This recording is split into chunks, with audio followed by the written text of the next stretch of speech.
Una encuesta realizada por la Fundación INECO y el BID arrojó que el 80% de las personas se percibe como cumplidor de las medidas de cuidado por coronavirus, pero solo el 39% de los menores de 29 años las cumple.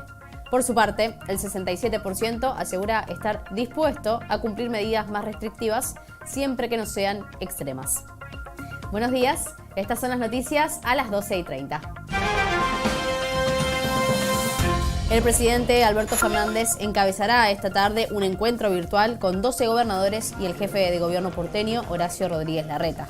Será la segunda ronda de consultas para analizar la situación epidemiológica en el país antes de adoptar nuevas medidas. Mañana habrá una nueva reunión entre los jefes de gabinete de ciudad, nación y provincia. Y la ocupación de camas de terapia intensiva en el sector público de la ciudad alcanzó el 86.2%, según informó el Ministerio de Salud porteño. En el parte diario se reportaron 53 fallecidos y 2.697 nuevos casos de coronavirus en las últimas 24 horas. La ministra de Seguridad de la Nación, Sabina Frederick, se reunió con el secretario de Justicia y Seguridad porteño, Marcelo D'Alessandro, y el secretario de Transporte y Obras Públicas porteño, Juan José Méndez. Evaluaron la implementación de controles al transporte público y privado en el marco de las restricciones vigentes. En Estados Unidos, las personas vacunadas con las 2 dosis podrán circular al aire libre sin tapabocas. La única excepción será cuando haya grandes multitudes. En ese país hay un 37% de la población adulta que está completamente vacunada y casi el 54% recibió al menos una dosis. Y Boca derrotó al Santos por 2-0 en su segunda victoria consecutiva en la Copa Libertadores. El próximo martes jugará contra Barcelona en Guayaquil. Por su parte, River recibe esta noche a Junior de Barranquilla en el Monumental. Habilita al hombre que estaba en el palo.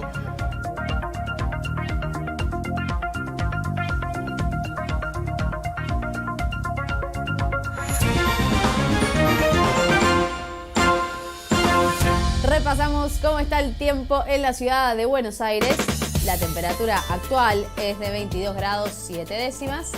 El cielo está soleado. Veamos ahora lo que nos espera para el resto de la jornada. Por la tarde, 23 grados, sol sobre la ciudad y por la noche desciende a 17 grados la temperatura, pero el cielo va a mantenerse despejado. El Ministerio de Salud porteño informó que la cantidad de camas de terapias intensivas para pacientes con COVID llegó a su máxima cifra en los hospitales públicos de la ciudad. El último parte oficial de la ciudad señaló que la ocupación actual en el sector público es superior al 86% y que en las últimas 24 horas aumentó más del 2.2%. Según el reporte de hoy, en el sistema de salud público solo quedan disponibles 62 camas de terapia intensiva sobre un total de 450. Según cifras oficiales, la ocupación de camas para pacientes con COVID en el sector público aumentó un 15% en los últimos 7 días.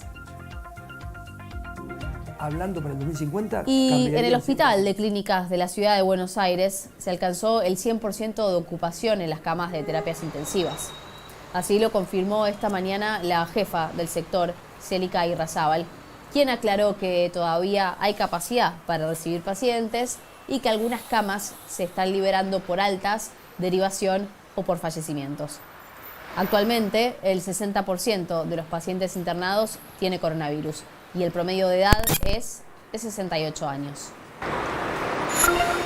El Ministerio de Salud de la Nación informó la cifra más alta de internados con COVID en grave estado, con 5.134 pacientes que permanecen en unidades de terapias intensivas. La ocupación por cualquier tipo de enfermedad es superior al 68% a nivel nacional y en el AMBA puntualmente es mayor al 77%. Y de acuerdo a un informe del Ministerio de Salud de la Nación, el 44% de los pacientes con COVID que llegan a terapias intensivas tienen entre 40 y 60 años. y el 11% tienen entre 15 y 40 años. La Sociedad Argentina de Terapia Intensiva participó del estudio donde se asegura que algunos de estos pacientes jóvenes tienen un cuadro grave y que necesitan asistencia respiratoria mecánica. Hasta el momento, el 83% de los fallecidos por coronavirus fueron personas mayores de 60 años. Y frente a la segunda ola de COVID-19, varios centros médicos de la ciudad comenzaron a tener problemas con la provisión de oxígeno, insumos y medicamentos. Recorrimos, de hecho, el Centro Gallego para conocer su situación. Esta es una de las salas de terapia intensiva del Centro Gallego de Buenos Aires. Desde hace unos días ya no quedan camas disponibles. Martín Dehesa es el jefe de terapias y nos mostró la realidad que viven hoy en la institución. Sacamos un paciente para una habitación y entra otro inmediatamente que quizás está hace 8 horas arriba de una ambulancia dando vuelta por Buenos Aires buscando una cama. Además, en muchos centros de salud del país comenzó a faltar el oxígeno medicinal, que a su vez registró una suba del 120% con respecto al mismo periodo del año pasado. El problema es de las empresas que despachan ese oxígeno, tienen problemas de logística, porque cuando uno necesitaba oxígeno, llenar el cepelín de oxígeno una vez por semana, hoy necesitamos llenarlo cada 2 días. Por otra parte, según Dehesa, el 60% de las instituciones tienen problemas de escasez de insumos médicos y medicamentos, entre los que se destacan sedantes, analgésicos y anticoagulantes. Como se está usando a nivel mundial y convengamos que la distribución de estos medicamentos no solo son para Argentina, sino son para otros países limítrofes, nosotros nos estamos quedando sin la provisión que necesitamos. Y yo ahora estoy esperando que venga un camión con sedantes y me pregunto qué va a pasar si ese camión no llega. Con el aumento de la demanda, algunos medicamentos utilizados en terapias de coronavirus aumentaron más del 1000%. En abril del año pasado, o sea, hace un año, podríamos decir que una ampolla, por ejemplo, de midazolam, que es una de las benzodiazepinas más utilizadas en los pacientes ventilados, estaban a unos 60, 70, 80 pesos, mientras que ahora esa misma ampolla vale unos 700, 800 pesos. La ministra de Salud de la Nación, Carla Bisotti, se reunió con los empresarios que proveen oxígeno. Les pidió priorizar el sector sanitario por sobre el industrial y adelantó que el personal de salud va a recibir capacitaciones para el uso racional del oxígeno.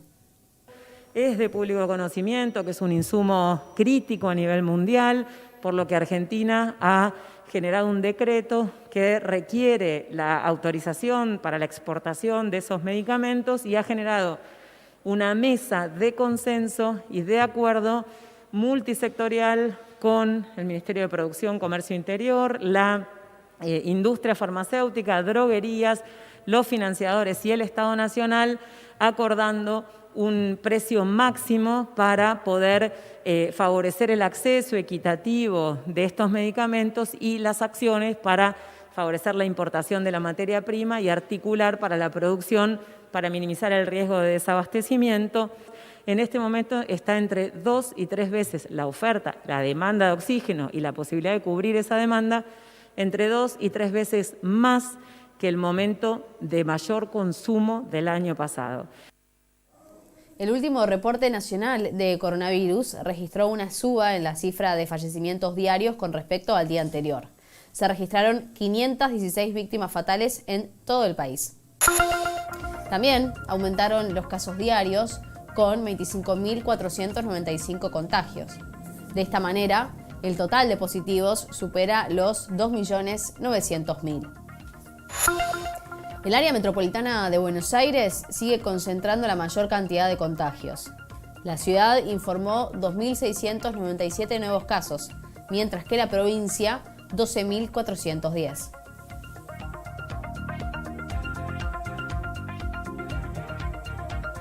Y a 2 días de que venza el decreto que estableció restricciones por la pandemia, el jefe de gobierno porteño, Horacio Rodríguez Larreta, va a participar esta tarde en una videoconferencia con gobernadores que estará encabezada por el presidente Alberto Fernández.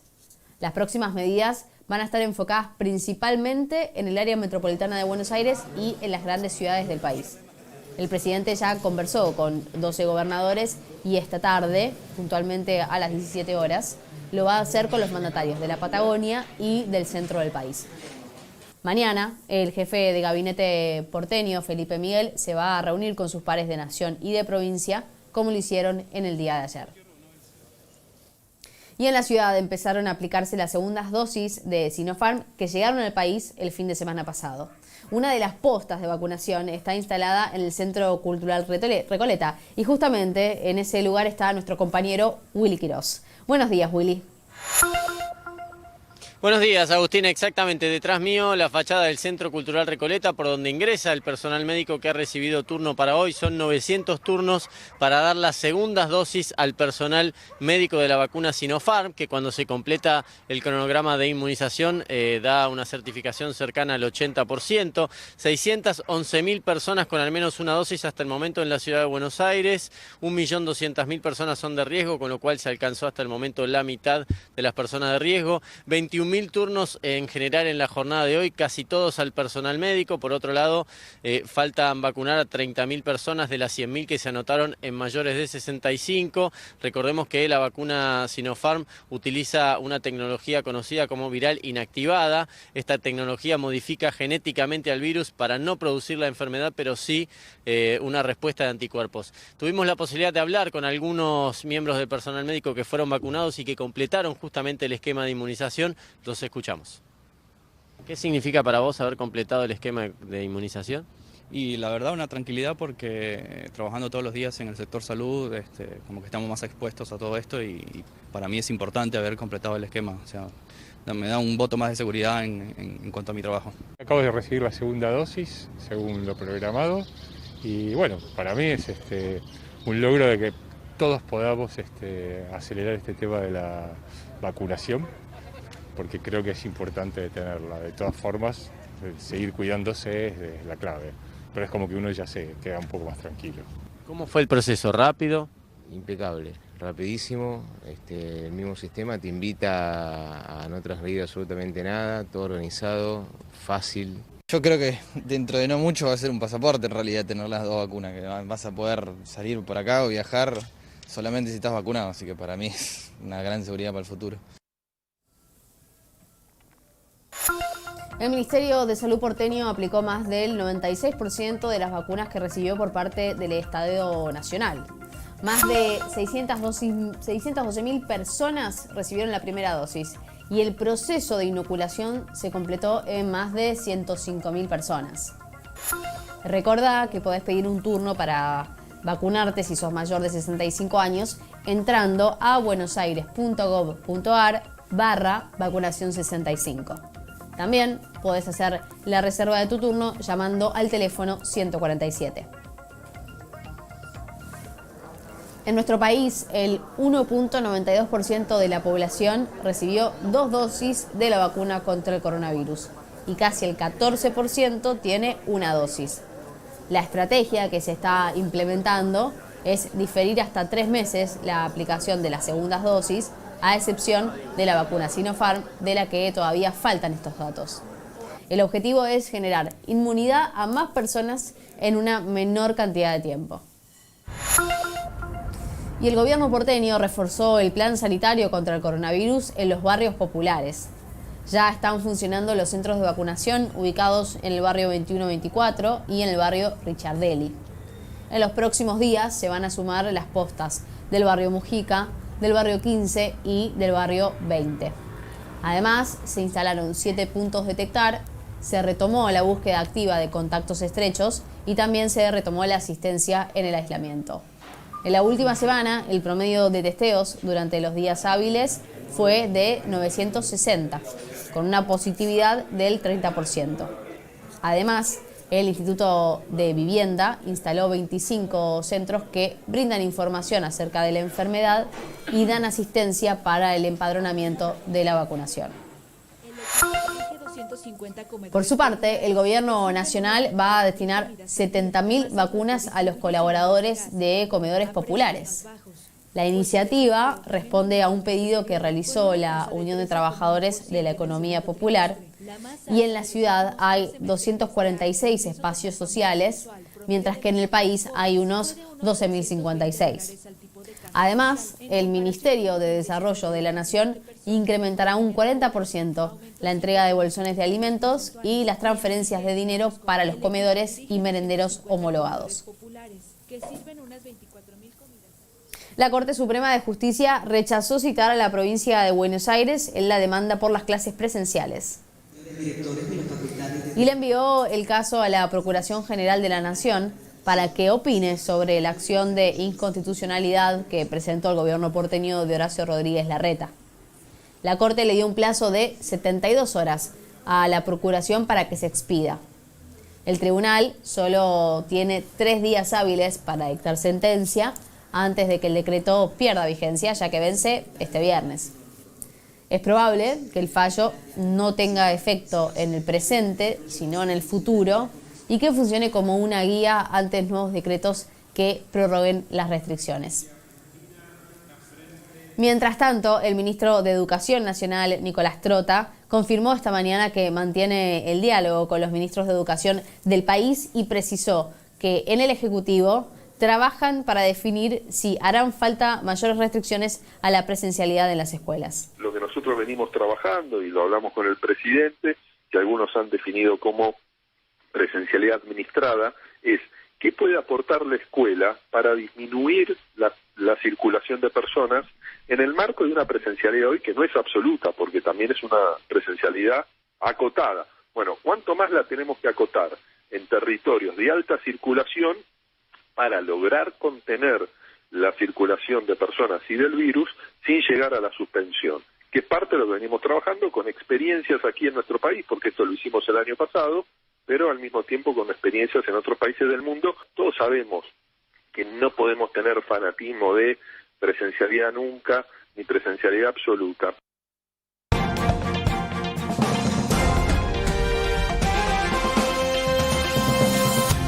Bolsonaro comenzó a ser investigado por el Senado brasileño debido a su gestión de la pandemia. El Senado de Brasil dio inicio a la investigación en una comisión especial que va a analizar la actuación del gobierno frente a la pandemia. A lo largo del último año, Bolsonaro ha minimizado en varias ocasiones el coronavirus, condenó las restricciones y además recomendó remedios no aprobados por la comunidad científica. La comisión va a estudiar si esas decisiones y actitudes podrían haber devenido en una mala gestión y si podrían haber causado retrasos en las vacunaciones. Mientras tanto, el mandatario brasileño se defendió y aseguró que no cometió ningún error. Y en Estados Unidos, las personas que hayan sido completamente vacunadas podrán circular sin barbijo. Así lo anunciaron los Centros de Control y Prevención de Enfermedades de ese país, que introdujeron modificaciones en sus recomendaciones respecto a la pandemia. La única excepción será cuando haya grandes multitudes. Estados Unidos tiene hasta un 37% de la población vacunada de manera total y casi el 54% recibió al menos una dosis. Y así comenzó a llegar la ayuda internacional a la India, que atraviesa el peor momento de la pandemia con números elevadísimos de contagios y decesos, falta de camas y escasez de oxígeno. El primer avión que llegó desde Londres trajo en total unos 100 ventiladores y 95 concentradores de oxígeno. Además, Alemania, Francia y Austria anunciaron que también van a hacer sus envíos al país. La ayuda llega justo cuando India acaba de superar los 200.000 muertes por coronavirus. El expresidente de Uruguay, José Pepe Mujica, fue internado y operado de urgencia después de que se le clavara una espina de pescado en el esófago. El accidente callero le generó dificultades para poder respirar, por lo que debió ser rápidamente hospitalizado. La intervención fue exitosa y, según el parte, el exmandatario se encuentra bien. Los doctores, de todas formas, dijeron esta mañana que es posible que permanezca internado en observación durante por lo menos algunos días. Y estas son las imágenes del concierto experimental con distancia social que se realizó hace 2 semanas en Barcelona y que pretendía evaluar si los recitales son compatibles con la pandemia o no lo son. Ahora se conocieron los resultados de ese test que arrojaron que no hay ninguna señal de contagio. De entre los 5.000 asistentes, solo hubo 6 casos positivos asintomáticos. Pero las autoridades creen que se contagiaron después de haber asistido al show. Las carnicerías móviles vuelven a los barrios de la ciudad y el conurbano con cortes a precios populares. De este y otros temas vamos a hablar, pero después de la pausa. Ya volvemos.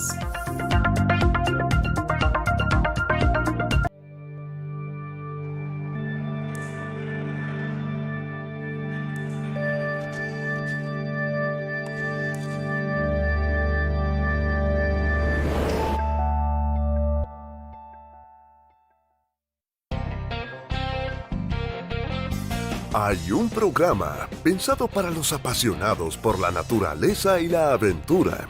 Mirá la sorpresita. Doblete. Arrancó, ¿eh? Wilmar Merino te invita a Expedición Merino. Entre piraña y piraña, alguna flecha todavía se cuela. Lunes, 20 horas, Canal de la Ciudad.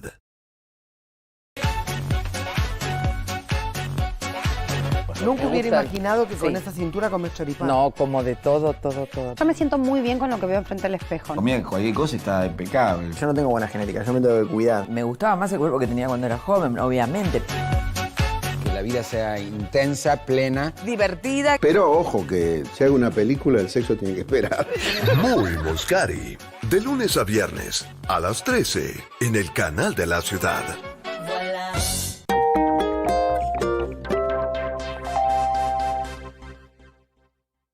Te quiero enseñar las papas más crocantes para que no te fallen nunca más en el horno. Prepara el lápiz y papel, porque vas a tomar nota. Esta es la mejor parte de toda la receta, así que presta atención, ¿eh? Laurel, vino tinto y carne son maravillosos, ¿eh? Exquisito. Yo diría que estamos todos de acuerdo que es lo mejor que nos puede pasar. De lunes a viernes a las 19:30, en Casa Cocina Coco, con Coco Carreño, por el Canal de la Ciudad. De lunes a viernes a las 23, no llegues tarde a La Clase. Hay determinados poderes que no pueden quedar a la luz de todos porque su factor de poder tiene que ver justamente con las sombras. Todas las noches, Carlos Ares recibe a grandes personalidades del mundo de la cultura. Informar es dar forma. Y hoy creo que tenemos cada vez más problemas para dar forma. La Clase con Carlos Ares. De lunes a viernes a las 23 por el Canal de la Ciudad. Las carnicerías móviles vuelven a los barrios de la ciudad y al conurbano bonaerense. La idea es combatir el aumento de la carne con precios populares. Es fin de mes y la carnicería móvil lo sabe, y sus clientes también. Qué barato, 10 pesos menos, 15 pesos menos, suma. Claro, todo suma. Buenísimo. Algunos se enteraron por el boca en boca y otros por unos volantes. A través de este folleto, sí, por esta. Los cortes populares pueden llegar a conseguirse un 30% más baratos y se puede pagar con efectivo, con la tarjeta alimentar o con débito. Y los precios que tenemos son asado 3.99, vacío 4.99, matambre 4.49, es lo que tenemos todo en batida y a la vista. ¿Cómo consiguen estos precios? Quitando intermediarios. Puntualmente nosotros como frigorífico lo que hacemos es, tenemos algún ganado de producción propia, después compramos directamente al ganadero, al que hace el engorde, lo llevamos al frigorífico y directamente lo venimos y lo vendemos acá. Eso es lo que hace eliminar algunos pasos de la cadena. No significa que esté, que lo otro esté mal, sino que, esto de directamente del productor al público hace que sea más barato el costo, ¿no? Si bien en el ministerio saben que esto no es suficiente, creen que de alguna manera sirve para enfrentar el aumento desmesurado de la carne. En marzo hicimos una prueba piloto con una carnicería móvil por día. Hoy ya estamos en 5 carnicerías móviles, que no es la solución para el problema del aumento de la carne en el país, pero sí es una herramienta cotidiana de política pública porque hay que dar respuestas todos los días. Está muy difícil, hay una situación de aumento de precios muy importante, lo sabemos, y bueno, mientras se resuelve por arriba, cotidianamente, como dice nuestro ministro, hay que dar respuesta en los barrios. El jueves la feria se muda a Florencio Varela y el viernes pasará por el Bajo Flores, en la calle Charrúa 2272.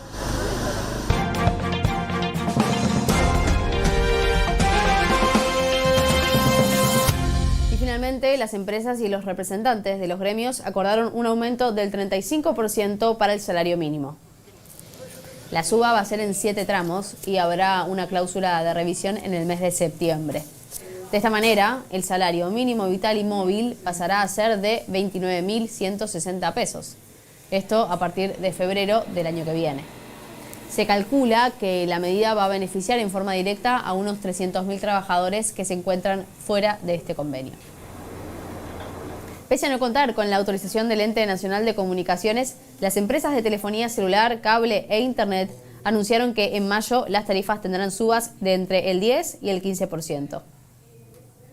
Las compañías argumentan que hay un atraso tarifario en el sector que atenta directamente contra su sustentabilidad.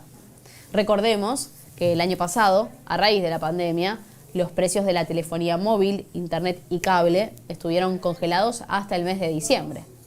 En respuesta al avance de las empresas, desde el ENACOM enfatizaron que los aumentos que pretenden implementar no están autorizados e instaron a los usuarios a que no paguen las facturas en caso de que vengan con incrementos.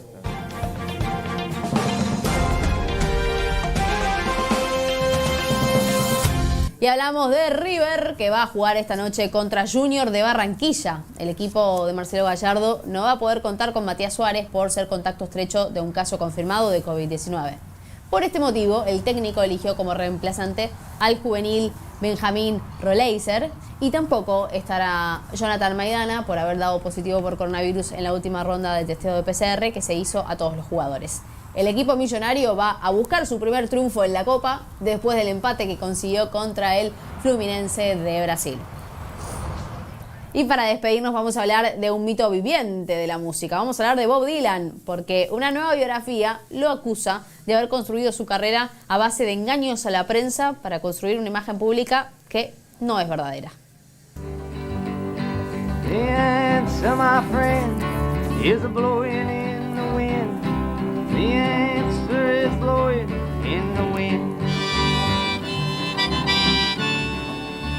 La doble vida de Bob Dylan se llama la biografía de Clinton Heyling, que saldrá a la venta apenas unos días antes del cumpleaños número 80 del poeta, cantautor y premio Nobel de Literatura. El autor plantea que Dylan ficcionalizó partes de su vida privada o que construyó un personaje público falseando datos de su pasado que fueron reproducidos por los medios a lo largo de los años. El autor asegura que Dylan no fue a un reformatorio, ni fue criado por una familia de tránsito, ni tampoco escapó de su casa a los 12 años. Lo crió su madre, una mujer que, contra toda mitología, era abierta y simpática y que lo veía en vivo mientras él decía a la prensa que no sabía nada de sus padres. El libro, criticado por otros biógrafos, relata con detalle la crueldad del músico con la gente de su círculo más cercano. Y también cuenta la génesis de la canción Like a Rolling Stone, compuesta tras una fiesta en un hotel de Londres mientras bebía cócteles con LSD. Estas fueron las noticias en el canal de la ciudad. Los invito como siempre a quedarse en nuestra pantalla. Nos vemos mañana a las 12:30 y por favor sigamos cuidándonos. Chau.